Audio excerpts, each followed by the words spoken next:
Nyilván az elmúlt 10 évben sokat lehet arról hallani, hogy sokan mentek külföldre orvosok, ápolók, hiszen egész más fizetések tud egy német, egy holland, egy francia állam biztosítani. Ez a mostani fizetésemelés, vagy fizetésrendezés, mennyi számít? Én úgy gondolom, hogy meg fog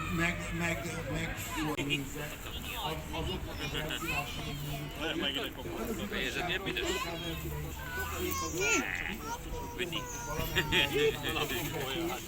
de azt a státuszt, amit a nyugati országban kap az ember,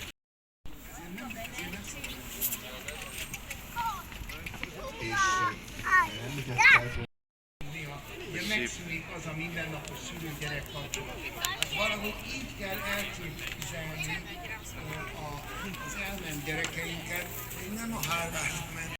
Tudja Isten, igaz, és akkor tanúságot tesz. Képzeljétek el, azt mondta ez a csintalan gyerek, hogy apu, ez a misztikus tapasztalat. És ne ijedjünk meg, hogyha ilyenek érnek, amikor nagyon len vagyunk, úgymond a gödör szélén, figyeljünk az Úr Jézus. Ne felejtjük azt, hogy pont az abortusz dolog.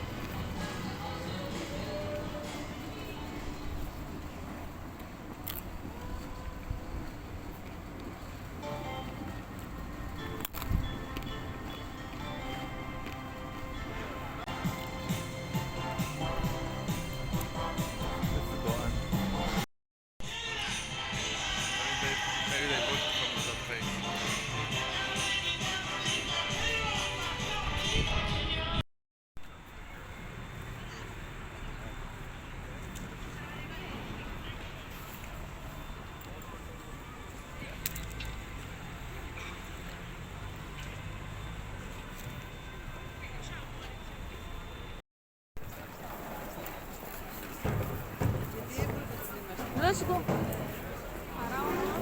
Yeah.